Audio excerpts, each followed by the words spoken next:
The thoughts and opinions on Just Some Podcast are of the hosts and guests and do not represent the views of organizations that employ them or they volunteer for. They are also not responsible for spontaneous black holes or nuclear wars that may occur. You have been warned.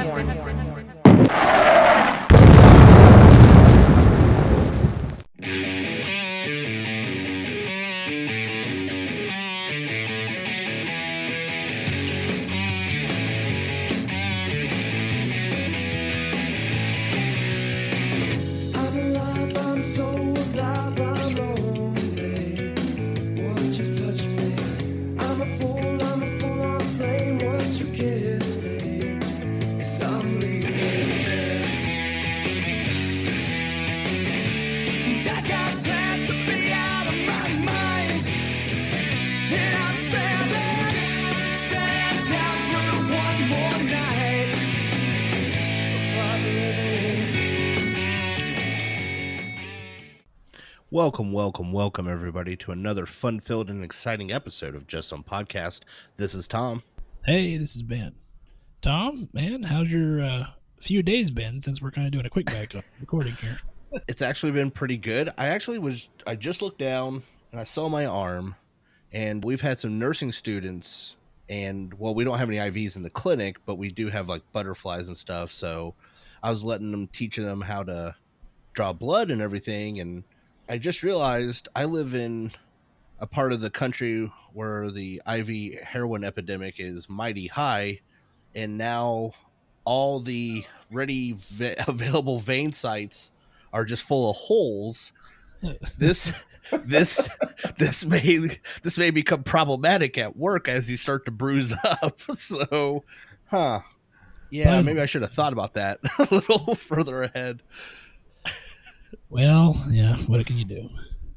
Well, I guess they'll expect me to be a little happier at work when I'm still grumpy. They're like, nah, that's not possible. So, I don't know. How's your week been? Well, yeah, a strange kind of limbo between being busy as hell because I'm going on a vacation next week and counting down the days to going on vacation next week. So, it's been kind of one of those, we're swamped at the office, but we're a few more days and I'll be in the Caribbean somewhere enjoying myself. Well, I both love you and hate you, so that's fantastic. I love you too. Sometimes. I mean, like, I want you to have a good time, but since I can't have a good time, I kind of hope one of the motors blows on the ship. I mean, I don't know. Like, wow. Just enough to make your, like, crap. Now you got to turn around early. I don't know. No, I'm kidding. I hope nothing like that happens. Yeah, I just want you to know if that does happen, I will buy the $75 internet package and I will message you. I want you to know that. Well, so you are one of the luckiest people I know. Even if the motors did blow, somehow it would turn into, we're going to give everybody on board another free cruise, and we're just going to go ahead and extend this one for a week, and everything's comped, and somehow it'll turn into the greatest vacation you've ever had. So yeah, I'd be all right with that. So. Yeah, exactly. So I'm also excited. We are also having a very special guest on tonight. Ben, do you want to take honors? Sure. So had Brian here, he contacted me and said that he wanted to come on the podcast. Brian, you are a pharmacist, correct? I am. Yeah, we work close with you in a lot of things that we do. And one of the things that we've been focusing on is CBD over the last couple of years, and it's allowed us to do some things where we normally wouldn't get to do. And so we thought we'd come on and talk about this and see where we go. Yeah, as he said, we work really closely together, and he actually did a lunch and learn with us, all the providers in our area, in regards to the CBD oil, because there was a lot of questions that we had, and I learned a significant amount during that show, or during that show. How about during that lunch and learn? So we thought about having him on the show to discuss those same things, because we figured that people are going to be having some of those same questions that we had during that lunch and learn. So we are happy to have him on the show. Brian, how long have you been a pharmacist? I've been a pharmacist for 17 years now, and we've certainly seen the profession change in many different ways, and this is certainly one of probably the biggest changes that we've seen. 17 years, that's, yeah. It's more than a day or two. You know, we were talking about that pre-production. I'm like, man, that is a lot of slinging. Goodness sakes, that is a lot of Zyrtec, my friend. That is, Yeah. It doesn't slow down any, and I don't think it's going to. no, unfortunately, I'm learning that harshly on this side, but no, I'm really glad. I do want to apologize to Ben and Brian, though, because I wasn't at that lunch and learn. So I am sure I'm going to have a lot of questions that you have answered many times. But I guess that's also why we're doing this show, so that everybody else that has some questions, we can all learn and make this an informative program, unlike sometimes where we just, I don't know, Brian, you said you've heard the show before. I'm sure you've heard some of the rants and ramblings we go on. So this time we're going to learn something. Okay. Damn it. So, Ben, Yeah. I know you're going on vacation. I am. I want you to get it out of your system. Wind up and give us a really good social media. A really good one? Yeah, unlike the crap you usually give me. Go ahead. Yeah, go ahead and give us a good one this time. All right, here. Well, you can find us on Facebook, Instagram, and Twitter, all at Just Some Podcast. You can find us on the web. We're at www.justsomepodcast.com. You can also find us on our podcast.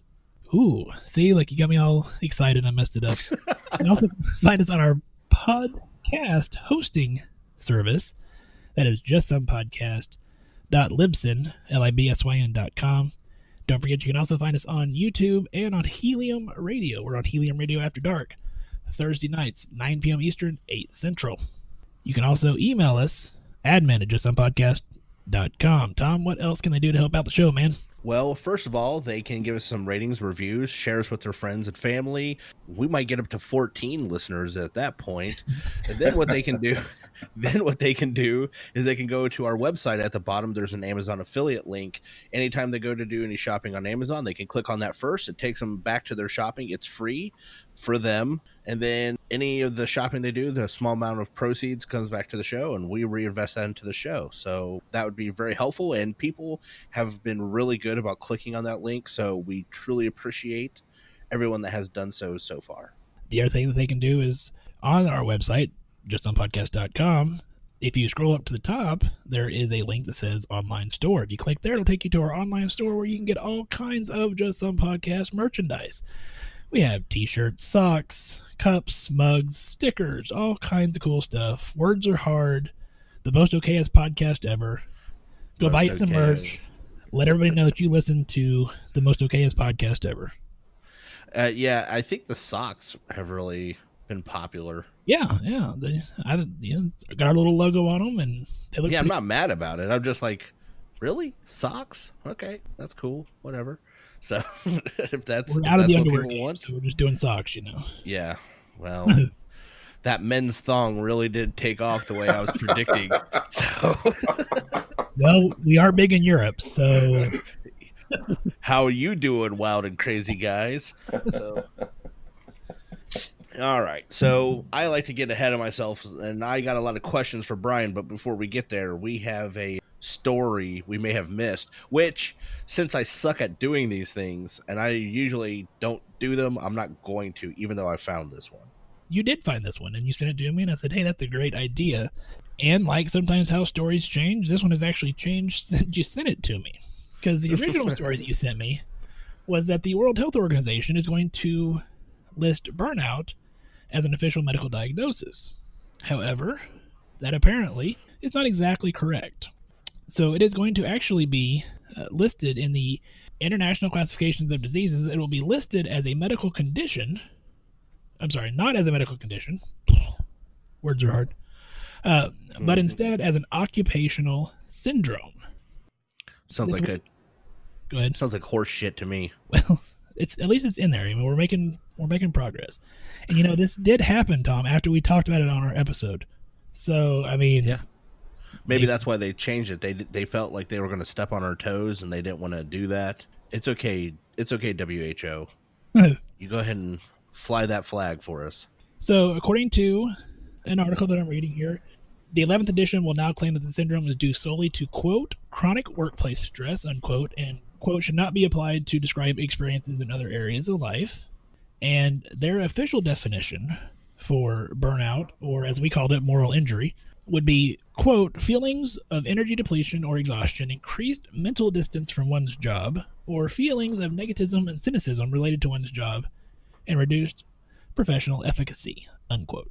So you're really tired of doing your job. Hence the name of it, yeah.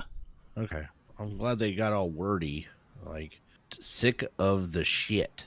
That would have been a pretty succinct way of putting that.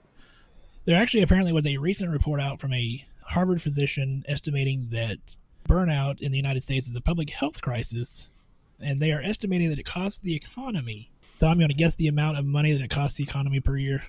Estimated. $194 million. $4.6 billion. Just a bit off. So yeah, I think we're at least making strides toward the fact that it is a very legitimate issue, and hopefully this will begin to show that. This 11th edition will not come out until January 2022, but hopefully this will start recognizing it as a more serious issue that it truly is. Well, they did take our lead, so I mean, I guess we'll give them some credit. We got it. That mission, when that mission Galactica takes off, buddy, you just wait and see what happens. I know. We're gonna get there. We'll get the International Space Station. Yeah, someday. In Antarctica. Brian, do you know anybody in Antarctica by any chance? Not at this point in time. I don't know. Well, anybody on the space station? No, not yet. Well, why the hell did we get this guy on the show? Like, what the hell? Oh my goodness! I'm not even a sci-fi fan. Oh wow! Oh Lord, that's okay. Did you watch Game of Thrones? I'm probably the only person in the entire United States that has not seen an episode. It's You're okay. probably not the only person, but yeah, you're definitely in the minority, I think. Yeah, I'm more of like a Jason Bourne, Indiana Jones guy. Yeah, nothing wrong with that.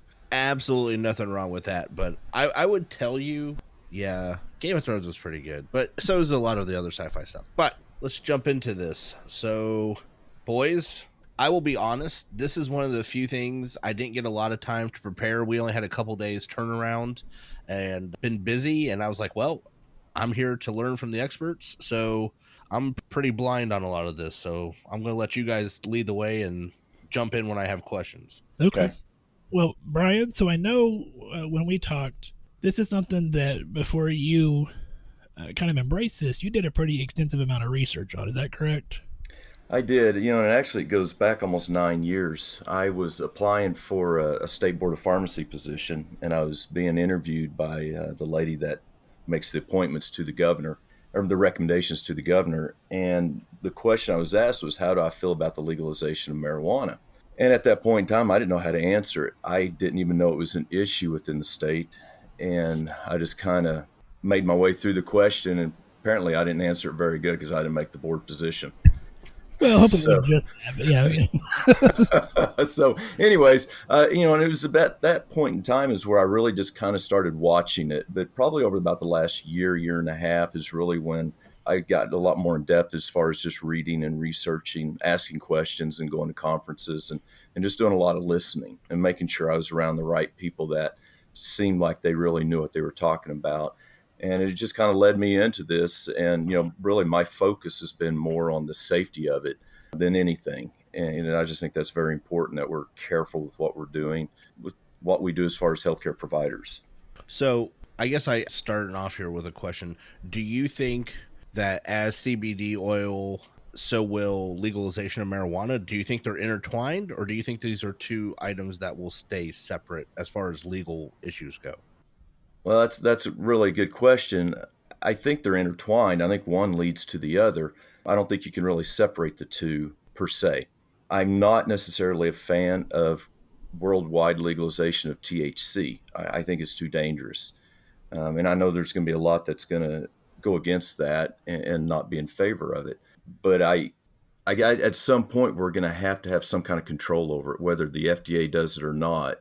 And I think it's got to be under the control either of pharmacies or clinic providers, hospitalizations, dispensaries, something like that. But it just shouldn't just be allowed to just be purchased at any point in time, anywhere, for any reason. Well, first of all, I'd like to point out how surprised he was that I had a good question. So, You did stump me there, but yeah, he was like, "Oh, shit!" Yeah. The drunk guy had something to say. But Wow. At the same time, I'm still trying to get over Ben in a European thong and socks on a boat. So. Oh yeah.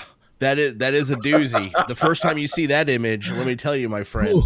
There's not enough THC you can smoke to get rid of that.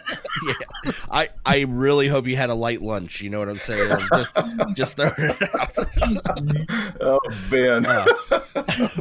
Poor Ben. But he's about to go on an amazing vacation, so he can suck it. That's right. So, well, and I will say that as far as the legalization of the THC and who controls it, some states seem to have done a pretty decent job. And I know like the state of Ohio has found a way to take a very simple issue and muck it up as much as humanly possible. Pretty much the marijuana dispensing capabilities in Ohio is a disaster in a lot of ways. I'm trying to learn more. I'm going to as much medical marijuana training I can find at the moment, but I will tell you right now, I think there's more to it than just legalization. I think you were right that this has to be tracked, or we have to find a good way to cover this in a safe and efficient manner. But geez, when you let a bunch of guys that have no idea what they're talking about start making ideas and rules of how to regulate it, you could really see how twisted shit can get and how fast it can ruin a really good idea. So just to build on something you already said, I don't know what the best answer is. I don't think I have the best answer, but I can tell you what it isn't. And that's what some of us are already doing. So, well, sure. And not only that, but if it's just out there and you've got someone that's mid-20s and younger where their brain still isn't completely fully developed yet, and they get a hold of this and they either smoke too much or even just a small amount, it can affect the brain development and white matter to gray matter and just psychological functionality as well. So there's a lot more there than what I think the general public is seeing. But then you also have to take into account that you've got some major stakeholders out there that they will do just about anything they can to push this thing forward in order for them to make the dollars that they feel like they deserve or they should get. Yeah, I definitely can see that. While I personally don't have an issue with legalization from law enforcement or healthcare standings, I think I would much rather deal with somebody that is under the influence of THC to an extent than I would alcohol or several other substances. But at the same time, that doesn't mean I think it should just be a free-for-all. I don't know where we're going to compromise and find this middle ground, but I think all of us are going to have to be involved. Pharmacy, healthcare, we're all going to have to be like, hey, here's the good idea. Sure. And I think it all has a place in therapy. I'm not one that just says, prescription drugs are the only way to go and we shouldn't look at vitamins and minerals and herbal products, but I don't think that those are only the answer also, and we should ignore prescription drugs. I think they all have a place somewhere in therapy for everyone.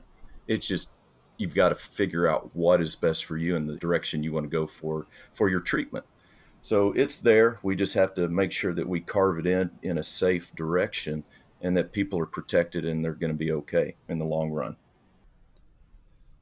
I was just waiting for Ben and a word of wisdom. Well, and obviously it's a podcast, you can't see me, but I was shaking my head in agreement with him that it's all intertwined and interconnected as far as vitamins, minerals, prescription medications, and so forth. So. Yeah, and I was listening to, I want to say it was the Joe Rogan Experience podcast, and they were talking about, it seems in healthcare, either A, they're like, nope, don't believe in anything but prescription meds, or B, only Chinese medicine counts and you shouldn't take anything in pill form. And I'm like, I agreed with the people on the show. I was like, I think there is a very good middle where, yeah, if you want to take your vitamin D and do all this other stuff, but you also need to take your allopurinol, we need to, there's this middle ground where we can all live happily. It feels like extremists have taken over every subject matter, especially in America, but it just seems like everybody feels like they have to be left or right, you know, pro-med or anti-med, pro-vac, anti-vac, like there's no way to talk about anything. So I hope you give us some information today on CBD, Brian, that breaks through the extremism wall Well, sure. on this topic. Okay. So, Brian, I guess the first question, since we talked about they're kind of intertwined, then so what is the significant difference between CBD oil and marijuana / THC? Okay, sure. Well, one of the things that we need to understand is that there's a system within our body. It's called the endocannabinoid system, and this was found back in the early 90s by some scientists over in Israel. And what they found was that there's two specific receptors, and it's CB1 and CB2 receptors. The CB1 receptor is primarily found in the brain, and actually it's found throughout the body, the brain and the peripheral nervous system. And then the CB2 receptor is primarily found in the peripheral. So, anywhere the areas of like the gut is probably one of the biggest primary areas that it's found. And so when you're talking about THC and CBD, we're talking about how they interact with these two receptors. So THC primarily has the greatest affinity for CB1 and that's why we get the psychological effect of it, because a lot of that is found in the brain, where it's excitation, it's serotonin increase, it's dopamine increase, and then the CB2 receptor is actually stimulated by CBD, which CBD also stimulates the CB1 receptor. So we also have to look at our own bodies produce these cannabinoids as well, which would be anandamide, which mimics THC, or THC mimics it. And then you also have 2-arachidonoglycerol, or 2-AG, which is an endogenous cannabinoid. And so when you take CBD actually increases and makes 2-AG more potent, stronger, a higher concentration. Therefore, you get the receptor agonist effect. And then you get THC, which binds directly to it. So they work a little bit differently. They work in different areas of the body, which produces different things. When you're looking at CBD, you really get a great anti-inflammatory effect. And to me, one of the greatest things that we have found since we've started doing this is the anti-inflammatory effect in Crohn's disease, irritable bowel syndrome, ulcerative colitis. And what happens is whenever these areas get so inflamed, and then you get an immune response in that area, and it reduces the natural normal flora that's in the gut, then all of a sudden our absorption of proteins, our absorption of the food, the degradation of food, the peristaltic action of getting the feces out and everything, none of that seems to really want to work that well anymore. And I know there's a lot more to this than what I'm talking about. But what we've found is that when we put somebody on CBD oil, as well as a very, very high dose of 50 billion unit plus probiotic, we actually see a great response. And I'm not saying they're cured, but they do get a very good response to that. And they kind of get almost back to a normal lifestyle as far as bowel habits. And so THC has some effects as far as nausea, vomiting, and a little bit of pain control. But I really believe that CBD is really where this is going to be at as far as overall general health for people. And so, based on cannabinoids that you were talking about, then with CBD oil, you're not necessarily going to get the euphoric type effect that you may get directly with THC, getting different receptors. Is that correct? Right. You're not going to get a euphoric effect at all with CBD. It's non-dependent, non-addicting. It's just not going to be there because of the way that it works and where it works. If anything at all, you're going to get more of a relaxation set. And one of the things, Ben, that we talked about in that luncheon that we had was how it works on the GABA receptor as far as, like benzodiazepines, alprazolam, lorazepam, clonazepam, drugs like that. And what we found is that it actually helps the hyperpolarization. So the chloride ion goes into the membrane. It holds that open, makes it more permeable. When that hyperpolarization takes place, you actually get a more reduced steady state or more relaxed state. That's why we see it work with anxiety, just kind of help calm people down. There's reports out there of people taking CBD before speaking in front of large crowds, and social anxiety is reduced, and it helps them just kind of click and just move right on through whatever it is that they've got to do, whether it's a speech, performing, anything like that. And they're just a lot more relaxed, less anxiety, a better experience. So if CBD does not have the same euphoric effects and it's purely hitting stuff like the receptors you were just discussing, then how or why is it still illegal? Is it just because it's part of the marijuana plant, or is there something else we can do to try and help legislation or legislators pass laws that make this more easily acceptable or easy to get to? Well, we're actually talking two different things here. So, what we need to understand is that hemp plant has actually been legalized to farm in the United States. The marijuana plant, which is a separate plant, has not been. So, the definition of marijuana is it has greater than 0.3% THC, and it actually has very little CBD in it. A hemp plant, now, hemp plant found in its natural state, not industrial hemp, actually has very little CBD and almost no THC in it. But they were able to modify that a little bit and produce what's called industrial hemp. Industrial hemp, by definition, has less than 0.3% THC, and then it's a high concentration of CBD, which makes it a lot more economically efficient to produce and withdraw out the CBD oil. So the legalization part, growing marijuana and extracting CBD from marijuana is still illegal. So if that is being done and you're caught, that's trouble, whether it be the local sheriff's office or the DEA stepping in. CBD being extracted from hemp is legal per state. Now, the DEA still says it is still a class 1 dangerous substance that has found no medical benefit whatsoever, but a lot of the states have legalized CBD from the hemp plant. And do you know off the top of your head how many states nationwide have it legalized versus not? And if not, that's not a big deal. I think before the state that we're in, I think we were one of 5. And so it's my understanding that CBD has been legalized nationwide from the hemp plant. And I don't hold me to that. I'm about 90% sure of that.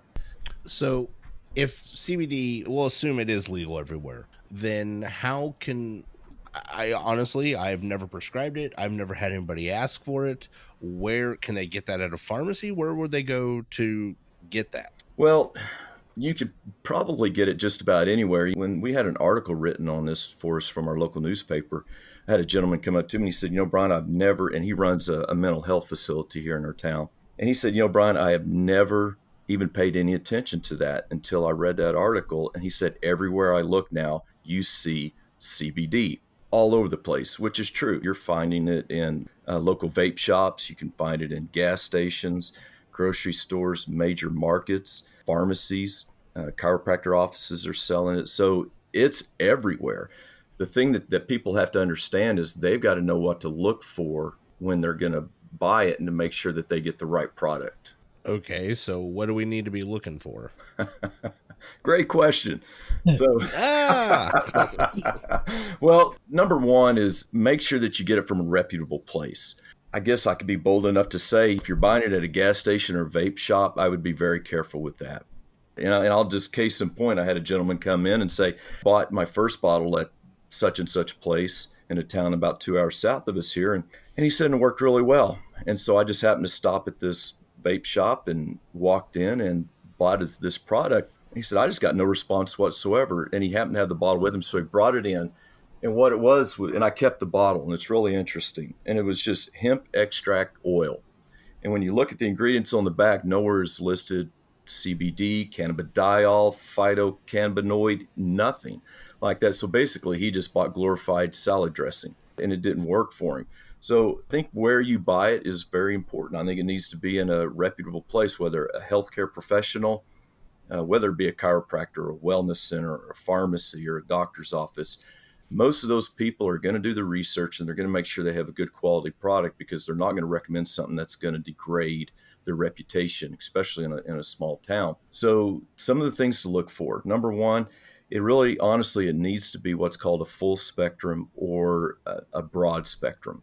Now, when you say the classic definition of a full spectrum, that also includes THC. So in most of the states that don't allow THC, we use the term broad spectrum, but full spectrum is still accepted under those terms, even though THC is not in there. And when we say that, we're having all 113, 116 cannabinoids in there, which is CBD, CBN, CBG, and then so on down the line, which those are all minor cannabinoids. But then it's also going to have your terpenes in it. Terpenes is a very, very important product within this, which is a natural part of the plant. Terpenes all in itself is a great anti-inflammatory drug, chemical. And then it also needs to have the flavonoids, specifically canaflavin, as well as your omegas 3 and 6. So all of those separately have anti-inflammatory properties, but when you put them all together, and then you could do a low dose CBD, then what you're going to get is a synergistic effect. I think most of the healthcare providers understand synergistic effect. When you do the research out on the internet, you see the entourage effect. To me, they're synonymous. It's one and the same. So you get a much better response.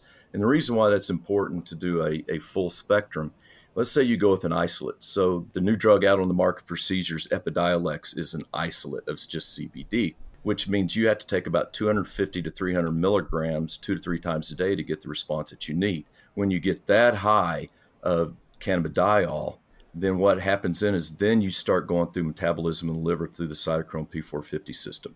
Then you start having drug interactions. Then you start having other adverse effects to that.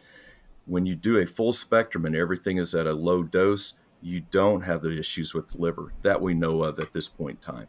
And you don't have the drug interactions. So that's why it's important that you have to understand what you're looking for in order to keep yourself safe. Because if you're on certain medications like clopidogrel, warfarin, citalopram, anything like that, you don't have a drug interaction where it increases the concentration of one, or maybe it increases the concentration of the CBD, therefore causing an adverse event that you're not going to want to go through. You also need to make sure that CBD is listed on the label. Usually it needs to be kind of a clear to a clear yellow color. If it's, anything like a dark black or maybe a dark green, it doesn't necessarily mean that it's an impure product. It just hasn't gone through that final filtration process to be that nice gold clear color that we're looking for. Some of the isolates, if you get a really bad product and it starts off clear and it ends up in a dark color, that means it oxidized and you've got a bad product there. It wasn't filtered process. It was probably something that wasn't even made in the United States, which is very important. And that could be a whole nother topic right there.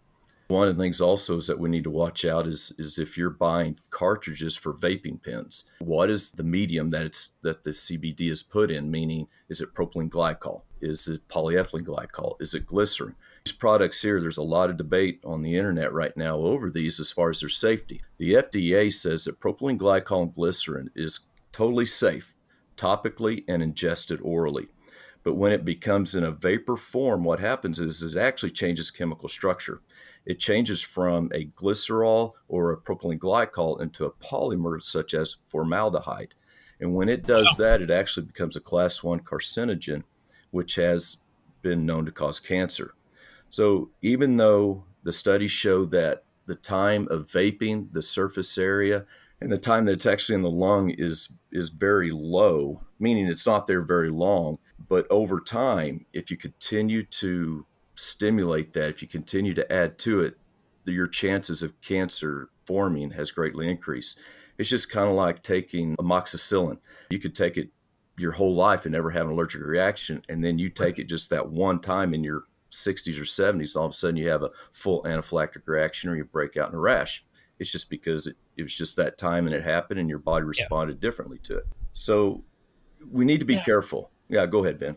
Well, I was just going to say, because I can remember from the Lunch and Learn, when you were talking about the vaping, wasn't there also something wrong with the flashpoint of CBD? Right, and I don't remember exactly what those flashpoints are, but what it is in order for the CBD to vaporize off, the CBD vapor point is almost the same as the flash point of the other. So meaning it's at a point of, I guess a layman's term would be a point of an explosion, of a violent reaction, something like that taking place. And you're talking, 300 something degrees Fahrenheit. I mean, it is extremely hot that these vape pens get to in order to do that. And the problem is that when glycerin and propylene glycol get to that certain point, they're no longer it's not a melting process. It's more of a smoldering or a burning process. And that's what actually changes the chemical makeup of it. The FDA has actually done a much better job of controlling where these pens are coming from, the make of them, how they're manufactured and how they get out to the public. So hopefully they'll get that under control, because if not, that's going to cause a major, major problem 15, 20 years down the road, as far as reduced asthma, COPD, emphysema, all those issues that we're facing now. I think we're going to see much greater problems with them later on. And just your opinion, you think that's just from vaping in general, or do you think that is specifically vaping the CBD oil? Well, it's not vaping the CBD oil. That's fine. It's the mediums that they put it in. If they can find something else that they could put that CBD oil in, that they can heat up and get to a vaporization point that's non-toxic once it gets there, makes it more stable at a steady state, okay, then I think we're fine. The thing we have to understand is that, if I'm not mistaken, I think when you smoke a cigarette, there's something like 7,000 toxins that you're inhaling at that point in time. And vaping is a safer option, but it's only safer if it doesn't cause issues later on down the road. Right. Just a great story here. A gentleman was in, I don't know, a couple months ago, and we were talking about the CBD oil, and he said, I'm a truck driver and I'm out on the road. Everything hurts all the time. I eat horribly. I smoke bad. He goes, so he went to a vape shop, and the guy talked him into switch over to vaping and gave him a kind of a medium to high concentration vape pod there. He said, it was so easy driving down the road, just constantly putting the vape pen in my mouth, that I never even realized I was constantly doing it until I ended up in the ER with nicotine poisoning. So I think that's very important for everybody to understand, that because it's so easy to use, you still have to make a conscious effort to understand that there still is only so much that you can do, either per hour, per half day, or per day, as far as smoking that. And some of those vape pens don't produce any puff or smoke at all. Some, it's a massive cloud. And you got to be conscious of the people around you as well, because what goes out is going to go in someone else if they're right there by you. Yeah. Getting back to CBD oil, so you talked about how it hits the GABA receptors, and so it can help with some people with anxiety. Mm-hmm. And you also spoke about like the IBS and Crohn's and inflammation, just generalized kind of inflammation. Is there any other studies that you have found that of conditions that it could potentially benefit that you found through research studies? Mm-hmm. And that's one of the most difficult things too, because it's always been considered a class 1. There's been very, very limited research, almost none in the United States. There's more coming out now almost daily. So a lot of our research is overseas. And seizure control, certainly, that's probably what has tripped this entire movement off to the point where we are now, is because of seizures. And some of these kids, that it's just uncontrollable. And when you see them on this drug and you hear the stories or you read the articles and how it completely changes their life, and to where maybe they might not be what we would consider normal, but they have a much better quality of life. And so seizure control, I think that's one of the greatest things that we can find, because Ben, as well as I do, some of the drugs that we have, they just don't control them very well. Yeah. And it's a very, very difficult thing. If you don't deal with seizures every day, it's really hard to treat a patient with that. And that's usually why we have to send them off to a neurologist or someone that really specializes in that area. GI functionality, we talked about, sleep, pain. There's just kind of a whole wide array of things that they're promoting out there that this thing does. It's enlarged because the endocannabinoid system is throughout the body. One of the things I'm not finding, and I hope I'm proved wrong on this, but the people that we have coming in that have neuropathy, and I mean, it's like constant burning, constant tingling, they're numb in their lower extremities. We just don't see that it helps them that well. The neuropathy is very minor, where maybe they just get a little bit of tingling here and there, or maybe they've been on their feet all day, and at the end of the day, they just hurt a little bit, maybe a little bit of restless leg. We do see a much better response with that. So, like I said, it all has a place in therapy. We had a gentleman come in that he just said he aches all over, his hands hurt. And he was on his 3rd bottle and hadn't seen any response at all. And that's more the minority that we're seeing. But talking to other pharmacists today, we were discussing this and just feel that at some point, there's always going to be that line where if you cross it, it's just not going to help. So It's really hard to say. The research is out there. It's coming out more and more. But to say it's going to do this and this and this and this, it just hasn't been proven yet. And how your standard research models are found, double-blind, placebo-controlled, randomized studies. So, which still holds true for decades later. One of the things that we found or got to talking about today was how you have 2-AG. and how 2-AG binds to CB1 or CB2 and how it's increased by CBD. And we got to wondering, well, what if somebody is not producing any 2-AG? How do you know? Because they might take multiple CBD products and get no response whatsoever. So why is that? And and I'll just kind of throw this out there right now. There's a new wave out there called pharmacogenomics. And I say it's new. It's kind of has hit a lot more momentum over the last couple of years, but it's probably been around about close to 10 years now, maybe longer. And pharmacogenomics are specific tests that people can take to see which ACE inhibitor they could go with. They might get a much better response out of enalapril than they would lisinopril, or which diabetic medication to go with. Do they go with metformin, or do they go with glyburide? That helps the provider know, if you took these tests and these 10 drugs here, well, I could choose these 2 and we get a greater response versus these 5 with a shotgun effect and hope something happens. And so that might be a good area for pharmacogenomics to go into and say they can test for 2-AG if your body's even producing it. If not, there would be no reason to take CBD. Okay. It's almost a moot point at that point. So they say that cold temperatures, exercise, a higher libido, intercourse, all those types of things running, that increases 2-AG and anandamide. But if they're at a stale state to where they don't do any of those things, can your body produce it at that point? I think these are just questions that need to be answered, and research will have to do that, and that's beyond what I can do. Right. Okay. So I have 2 more questions, and then if Tom has any questions, I'll quit hogging the interview segment here. No, keep on going. So my first question then is based on the 2-AG that you were just talking about. Then it is hypothetically possible that someone could take CBD and not get any effect at all. I believe so. Yes. Yeah, because we're seeing it now. I believe that we've got probably one of the best products on the market on all the research that I've done, developed by 2 pharmacists, one out of Perry, Oklahoma, and the other one out of Overland Park, Kansas. And they just really did a great job of producing this product. And the certificate of analysis shows it. We've proved it through multiple patients, but probably 2 out of 10, they just don't get a response. We go over. We don't just hand it to them and saw it. It's probably a 15, 20-minute conversation on, this is how you take it. This is why you've got to take it this way.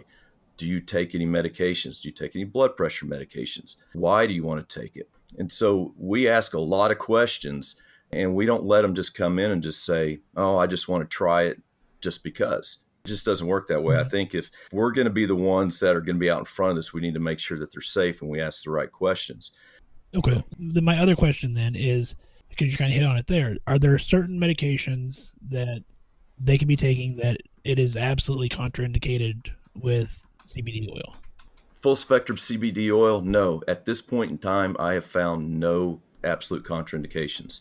I have found actually no drug interactions if they take it the way that the label tells them to do it, meaning 15 to 30 milligrams twice a day. You do something like that, like I said, Ben, there just hasn't been enough people take it to where we know exactly what's going to happen. Right. You look at the statins, and when they first came out, they were the miracle drug. They did everything, and they protected the heart. They lowered your cholesterol, lowered your triglycerides, raised your HDL. Morbidity, mortality almost went out the window. Didn't exist anymore. But then what do you start seeing as millions and millions of people see it? We start finding patterns. If you're on a high-dose statin and you're on gemfibrozil, you're going to have rhabdomyolysis. You're going to have muscle weakness and soreness. You're going to have a liver issue. You're going to have a kidney issue. And that's why we put those black box warnings and we back off. We just haven't seen these patterns show up yet for drug interactions or stuff like that on the low dose. If they take an isolate high dose, absolutely, they're going to have those problems. You need to make sure that they're careful with that. I was going to ask something I forgot. Tom, you got any questions off the top of your head? Well, he's kind of explained them, but I was just going to basically have him do a quick summary. So is there any dosing format or change in dosages per condition other than the 15 to 30 twice a day? Now, that's pretty standard. You got to understand that CBD is what they call biphasic. So meaning a low dose, you get a good response. If you hit this threshold and you go too high, you actually get an opposite response where it doesn't work, but you get a lot of sedation. So kind of the rule of thumb is you want to be kind of a medium dose for sleep. You want to be a low dose for pain and anxiety. And then you just kind of have to titrate yourself up a little bit, maybe every 3 to 5 days, to get the response that you want without causing you to be tired and sleepy all day. And then that's where you're at, and you should be just fine with it. So low is better. You got to go low on CBD. It's not one of those things where if a quarter of a dropper worked, then I want to take a dropper and a half and I'm going to be Superman by the end of the day. You're going to be more like a dead zombie. Okay, and a European thong and socks. Yeah, see, there you go. It was going to come back around. It came back. Yeah, I was going to say, I was afraid of the person that says, well, if a little is good, a lot must be better. But I also didn't know if, like you said, ulcerative colitis, perhaps that requires a different medication dosage than arthritis, etc. I don't think so. What I'm seeing as far as in our own practice and what we do, and we sell quite a bit, so we do see a lot of people between the 3 stores that we have. I dose it the same. If they come in and they want it for sleep, I go a little higher for sleep. But everything else, I keep it low, and then we slowly work them up to kind of a medium dose, and people do well with that. And I know we've talked about a lot of different conditions or things that it's good for, it's not good for, etc. Can you just give us a quick top couple conditions it's good for and a couple conditions that it's going to be worthless for, so that if people are saying, oh, I have glaucoma, I need to start doing CBD, would that actually be beneficial? And I don't want to expect you to do a whole big list, but okay, but like the most popular, give me a couple of the good ones it's good for, and give me a couple of the ones that it doesn't work for. Okay, so the 3 best ones that we have seen so far is inflammatory pain, arthritis pain, sleep, and anxiety. Hands down, those 3 we see an effect every time. The things that we don't see it for is extreme neuropathy. It's funny that you mentioned glaucoma. CBD actually increases intraocular pressure. Oh. THC decreases intraocular pressure. Wow. There's a study done in mice, but the drops were done directly into the eyes. So if that's more of a topical prep versus an oral, I don't have that answer. So that's what we're seeing. If you've got phantom pain, I don't know that answer. I think that's still to be seen. I haven't run into that yet. So I think there's still a lot of unknowns out there, but I think it's worth a shot in most things. If they come in and they say, I've got a right finger missing, will it regrow it? Well, no, it's not going to do that. So. Well, and unfortunately, I think that's one of the things that actually sets back marijuana legalization is the people that are very much into it, which good for them. They make all these outlandish claims like, oh, it could fix everything. You have heart disease, just smoke some weed. Right. That'll fix it. Oh, you got a brain tumor? Weed. And all of a sudden people start going, yeah, this is bullshit. They know that's not going to work. And I think that is actually hurting their cause versus having these discussions where we're like, no, there's some legitimate uses. Let's actually discuss this. Instead of just saying, hey, it's going to turn me into a lizard and I'm going to grow back my finger. Right. So, I think if everybody understands it, everything has a place in therapy to a degree. And you got to keep that in mind and you'll always be safe. Okay. Ben, did you think of your last question? No, but I thought of a different one, so we're good. Oh, okay. So basically, have you been smoking CBD oil? No, me? No. No, Ben. Like if he's tired, maybe he used 35. I went to extreme with it. I just took the whole bottle. It was great. No. Tastes like grass, didn't it?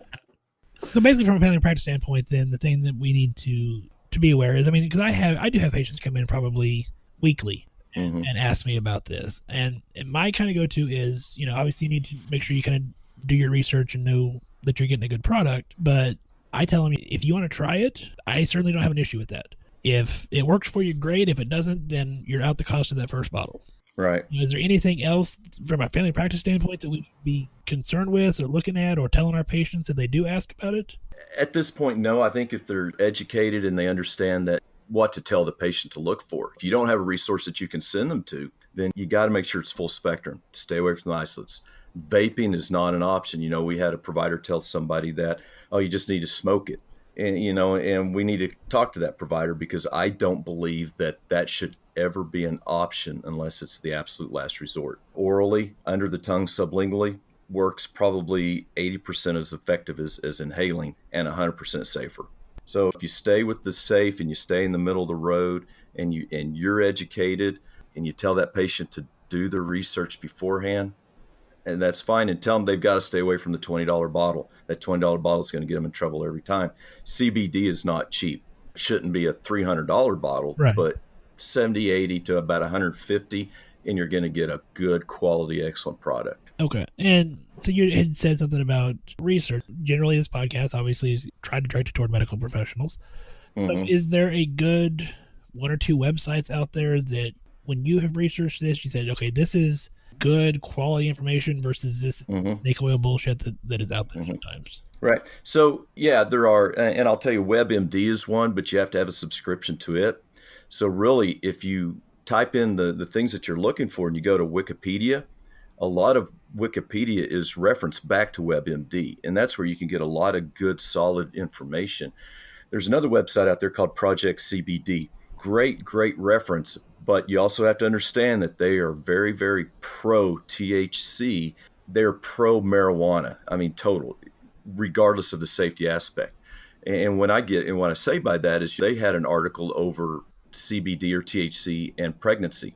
And the article was directed as it hasn't been proven effective, but it hasn't been proven to be harmful either. Therefore, it must be safe.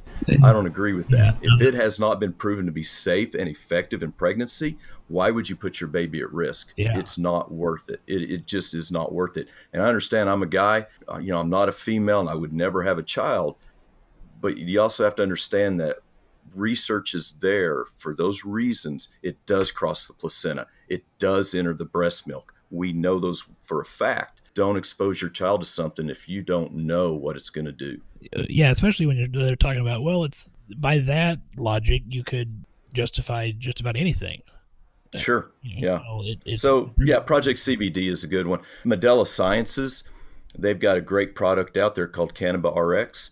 And you could go to their website and get a lot of great information. I've gotten a lot of mine off of them. So they're out there. Just have to make sure that you understand what you're looking and reading at. And if something sounds weird, I'd probably start to move away from it. Okay.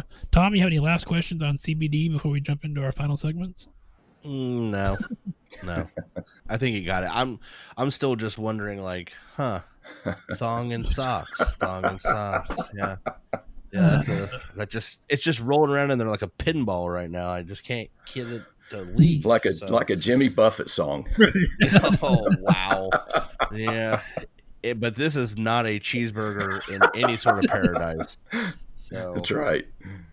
No, I think I'm good. Honestly, I'm still, for lack of a better word, digesting what's going on. Oh God, I haven't had a lot of requests on it yet, but I'm sure it's coming, and that's why I'm glad we had Brian on the show. And Brian, thank you. Yeah. And I think I know what's coming up next, Ben. So lay it on. Yeah. No. I didn't give him fair warning. I didn't tell him what the questions were, but I did tell him, hey, we end with 5 questions. Okay. So let me cue up the music here, and we'll. Yeah, and just answer them. Okay. Don't think too much. We want to hear the raw information here. Okay. Join us on a journey into the inner psyche of our guest as we ask 5 questions. I mean, you got to have good theme music if you're going to do a whole segment. Yeah. Oh, yeah. All right, Brian. Question 1. What is your favorite medical word? Anastomosis. Wow. It's easy to say and it's super cool. I like that. Yeah. All right. Question 2. If you could do any job in the world other than what you're currently doing, what would it be? I tell you what, I was in the Marine Corps. So if I were back in my 20s, I would either be Force Recon or I would go Navy SEALs for sure all day long. My current state now being 48, I would have to say jazz player with a saxophone. Oh, wow. Yeah. That is... Now, I'll tell you, I have no musical abilities whatsoever. When we're at church singing, if anybody around me is offbeat clapping, I have to stop because I'll be clapping with them. So it's really bad for me. It probably took me 45 years to know that when they hit the snare drum, that's the beat. I always went off the bass. Just sounded normal to me. So I have a quick question for Brian then. Yeah. When you were in the Corps, you know that they now have the Marine Raiders that are part of JSOC. So would you still be Force Recon or would you be a Raider and JSOC along the seals. I didn't know that. That's been a long time. So if that is where it's at, then that's where I would be. Yeah.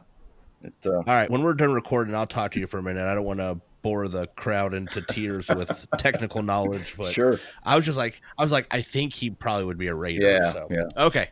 I know how Marines, you guys stick all together. So. All right, Ben. All right. Question 3. Brian, think back to your first car. A 1970 Chevy step-side pickup. My dad found it in the field, bought it for $300, and this would have been back in about 85. We rebuilt it, painted it, fixed it up. I went through 3 engines. My dad finally put a 305 with propane, took all the torque out of it, and the engine's still in it today. I got to feel I know the answer, but Ben, go ahead. So the question then is stylish ride or rolling turd? Oh, stylish ride all day long. Yes. Man, this thing was hot. I'm telling you, it was great. 3 on the tree. I just saw a post on Facebook the other day. Do you even know what this is? And I could answer, I do. Yeah.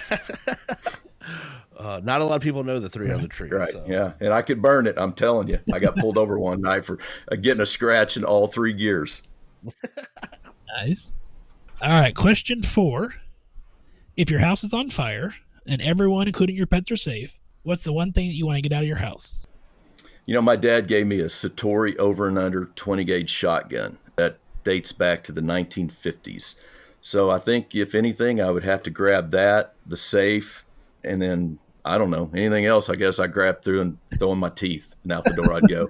But you got to make sure it's just like tornado season. You got to make sure you have a t-shirt. You got to make sure your teeth are in. You got underwear on, and you're good to go. Right. Oh, great. All right. Last question. Question 5. You have $9.18 in your pocket. What all do you buy? Oh my goodness. Well, I'd have to go to Daylight Donuts and buy a dozen donuts and eat them and get sick, and then have to take some CBD to correct it. Oh, gee, there we go. That's my answer. I get to it. I like that. Yeah. Well, that's 5 questions, man. All right. Good deal. Easy enough. If you enjoyed this podcast, you can find us on Facebook, Instagram, and Twitter. We're all at Just Some Podcast. Find us on the web, www.justsomepodcast.com. Or you can email us, admin@justsomepodcast.com. Dom, it's a quick bag, but pretty good episode here. I thought it was a great episode. Hey, before we close out the show, Mr. Brian, is there anything you would specifically shout out to anybody? Anything? Is there anything you want to talk about real quick before we close? No, I think everything's fine. I appreciate the opportunity, and this was great. And the thing that we want to make sure is that we're always out in front of this stuff, and we're doing the right things. And I appreciate you guys having this show, because I think that's exactly where you're supposed to be. So appreciate it. Awesome. Thank you, sir. We appreciate that. Yeah. Well, while this episode drops, while you're listening to this episode, I am currently on a cruise ship. So... And I'm currently at home poking the voodoo doll I had made of him on a cruise ship. I don't care. It's fine. I don't care. It's fine. Tom, so next week, man, which is weird because of the way we're recording this, but next week will actually be our Father's Day episode. Oh, boy. So yeah. Should you think we should you think we should spill the beans on what we're going to do for Father's Day? No, keep them in suspense. That's their problem. Well, it will be a very special episode. For sure.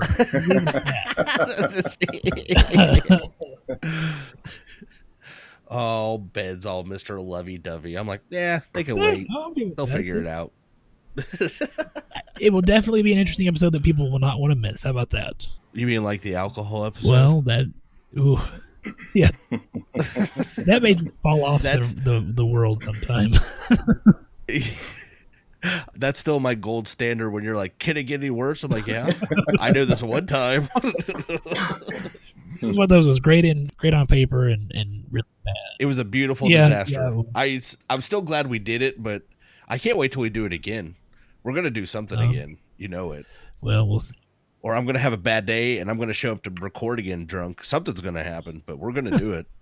Well, on that note of thinking of Tom drunk, and really the running joke of this episode has been me in a European thong and socks. So, on those notes, man, I hope everybody has a great week. And I hope everybody stays safe out there. Thank you. drunk company, a phone call once in a while, staring out the window for too long, looking for something to go wrong. Soft feathered smiles, a hand inside my hand from time to time, thinking I could keep this going, looking for something. And all of these dreams, all by design.